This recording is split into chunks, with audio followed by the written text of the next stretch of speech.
10 सितंबर की तारीख और साल 2023 भारत के लिए बहुत खास है। जो ऊपर जो 2 तारीख आप देख रहे हैं वो सिर्फ 2 तारीख 2 दिनों के लिए नहीं है, बल्कि साल भर की मेहनत इस सम्मेलन के लिए लगा है। G20 सम्मेलन जो नई दिल्ली में हो रहा है, और हमारे साथ इस वक्त बात करने के लिए G20 इंडिया के स्पेशल सेक्रेटरी मुक्तेश परदेसी जी हैं। सर, सबसे बड़ा सवाल और सबसे महत्वपूर्ण सवाल अभी का ये है कि दिल्ली तक सीमित नहीं रहा है दिल्ली ये सम्मेलन, देश के अलग अलग हिस्सों में रहा। प्रधानमंत्री नरेंद्र मोदी ने हमारे नेटवर्क से बातचीत में ये कहा कि G20 सम्मेलन और उससे जुड़ी बैठकें सिर्फ दिल्ली तक सीमित नहीं रही। कैसे संभव किया? बिल्कुल, जैसा आपने सही कहा, प्रधानमंत्री जी ने कहा कि इस बार G20 प्रेसिडेंसी में डिप्लोमेसी को हम लोग दिल्ली से बाहर ले गए। आज जब 9 और 10 सितंबर को यहाँ पे शिखर सम्मेलन होने वाला है, तो ये शिखर सम्मेलन की गाड़ी है वो अंडमान निकोबार से शुरू हुई थी।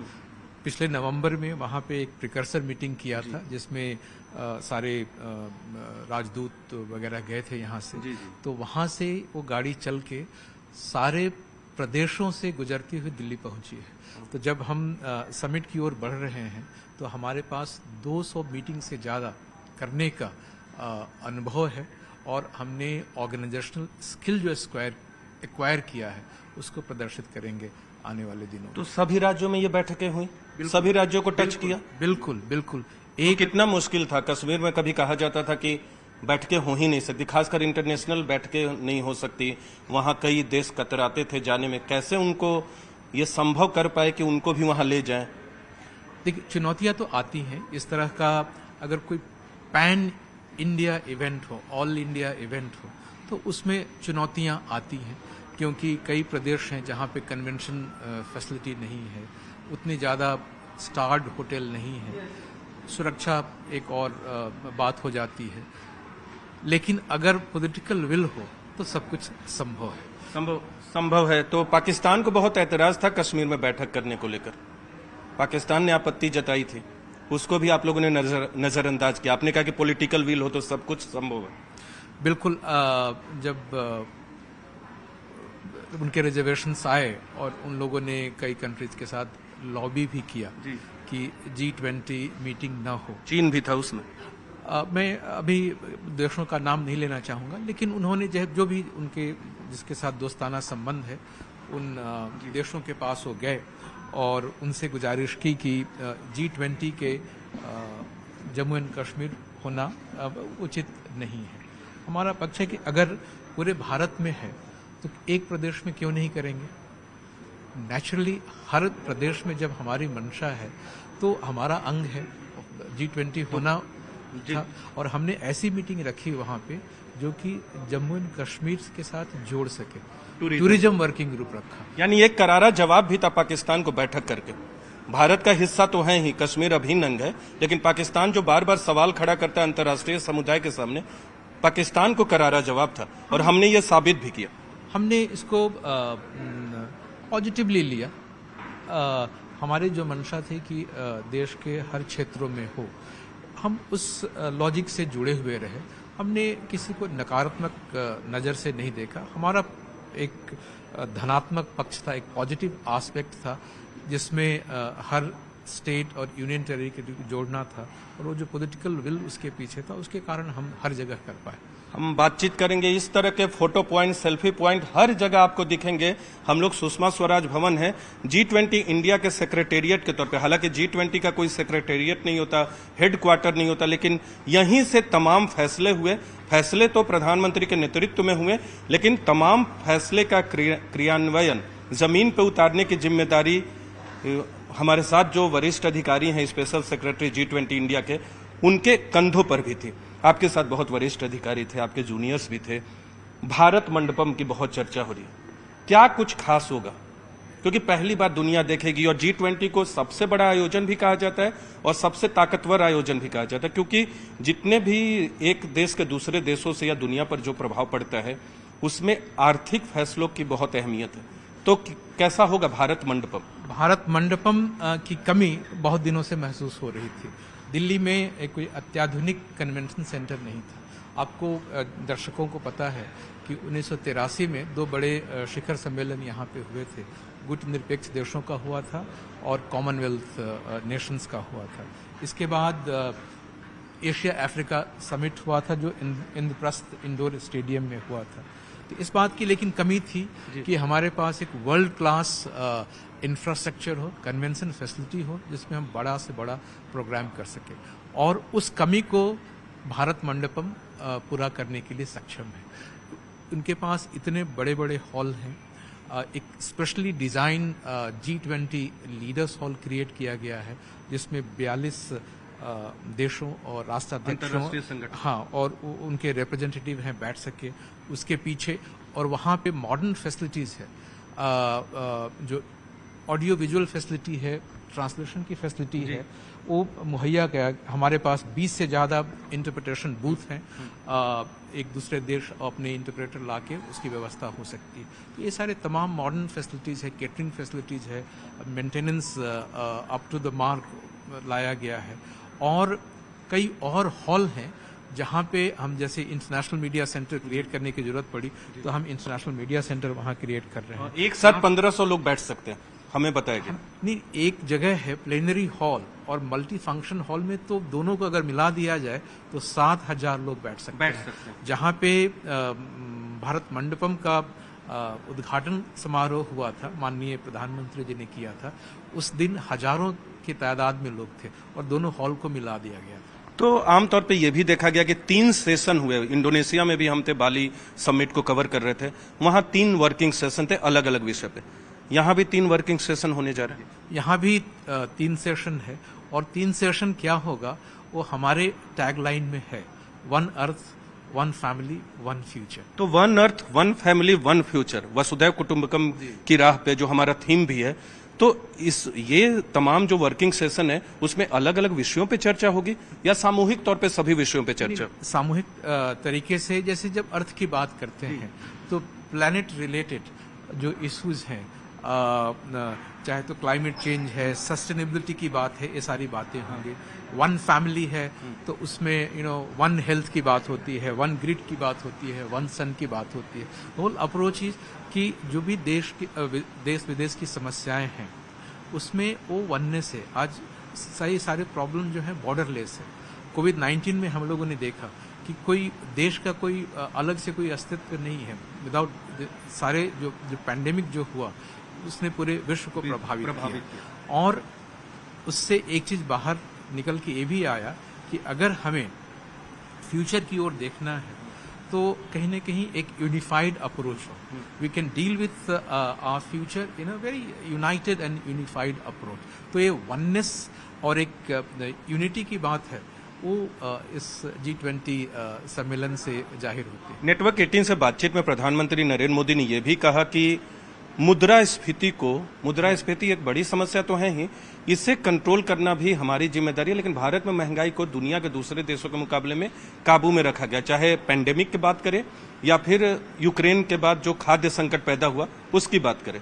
तो कितना महत्वपूर्ण होगा इस सम्मेलन में प्रधानमंत्री ने जो बातें कही हैं उसे दुनिया के देशों को एक मंच पे मुद्रास्फीति के मसले पर लाना, ताकि मुद्रास्फीति कंट्रोल में रहे, कितनी चुनौती होगी?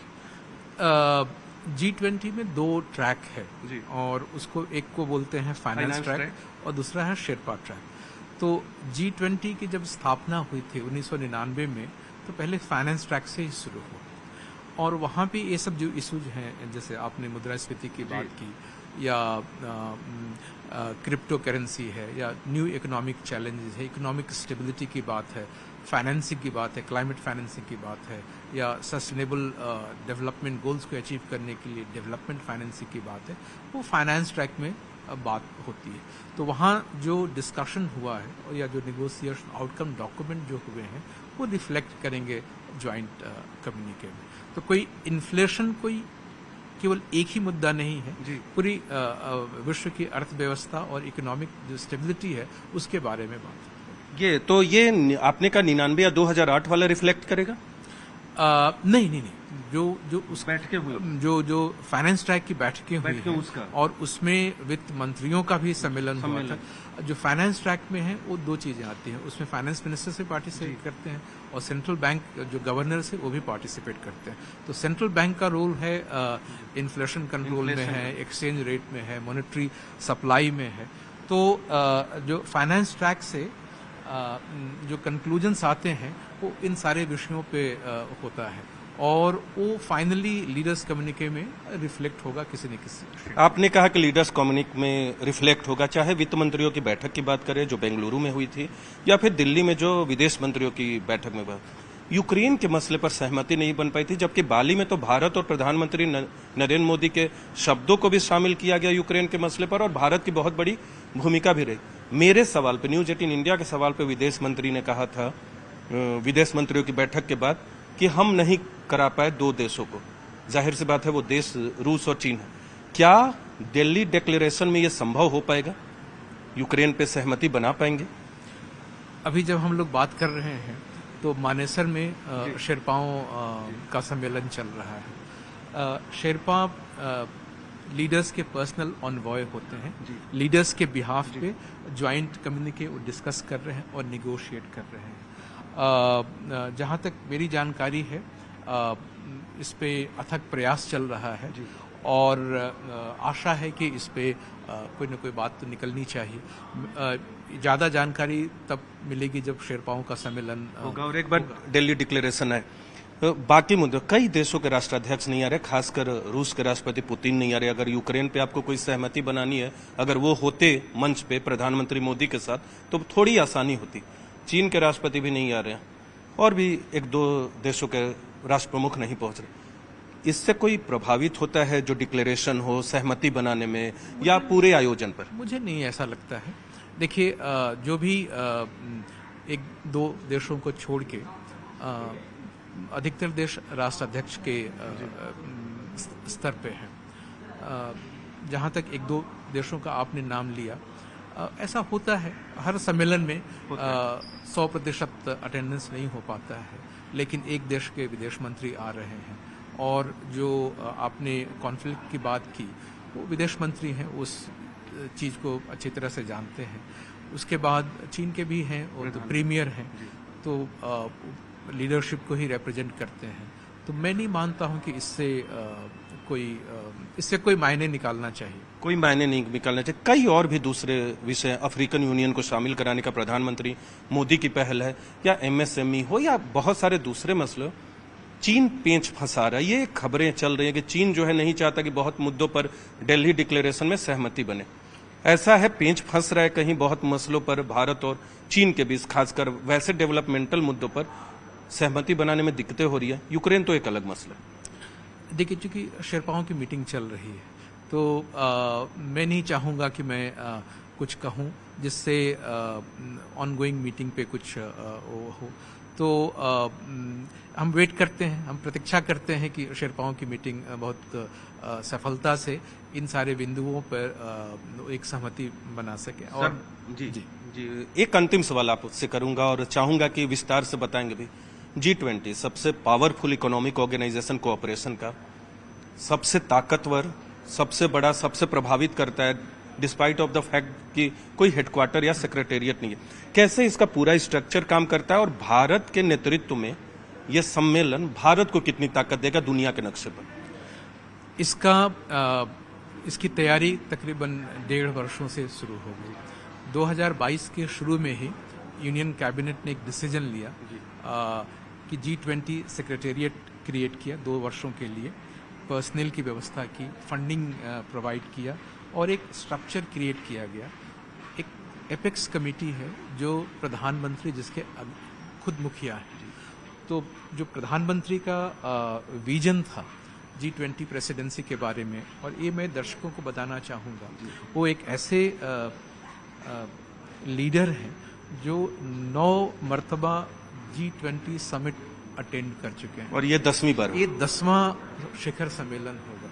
तो उन्होंने G20 समिट को बहुत करीब से देखा है।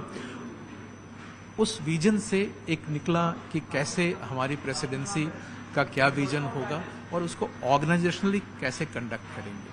तो जो लोगो है या जो थीम है तो वो एक उसमें निचोड़ आया है, one earth, one family, one future, वसुधैव कुटुंबकम, या लोगो में है कि rise against adversity and our national colors. So all has come from the wisdom of the Prime Minister himself, क्योंकि वो 9 बार उसको अटेंड कर चुके हैं। इसके बाद ऑर्गेनाइजेशनली हमारे लिए क्या था, जो उनका विजन था, जो गवर्नमेंट का विजन था, उसके बेसिस पे एक ब्लूप्रिंट बनाया कि मीटिंग केवल कॉन्फ्रेंसिंग ही नहीं हो। हमने कई बार है, कई कंट्री का अप्रोच हो सकता है, मीटिंग करना है, बात हुई, बात खत्म हो गई। नहीं, हमने इसको एक शुभ अवसर के रूप में लिया कि ये एक ऐसा अवसर है जब हम दुनिया के साथ भारत में क्या प्रगति हुई है और भारत में डेवलपमेंट का क्या पोटेंशियल है, चाहे बिजनेस पोटेंशियल हो, हमारा सिविलाइजेशनल स्ट्रेंथ हो, हमारी कल्चरल डाइवर्सिटी है, या और भी जो सॉफ्ट पावर के जो एसेट्स उसको हम शेयर कर सकें आने वाले विजिटर्स के साथ। और इसी तरह से हर मीटिंग का या तो वर्किंग ग्रुप मीटिंग हो, 13 वर्किंग ग्रुप बनाए गए, नहीं वर्किंग ग्रुप 13 सब्जेक्ट पे 13 सब्जेक्ट पे अलग अलग वर्किंग था। इसके बाद कई इनिशिएटिव्स थे, 18-20 मिनिस्ट्रियल मीटिंग हुआ।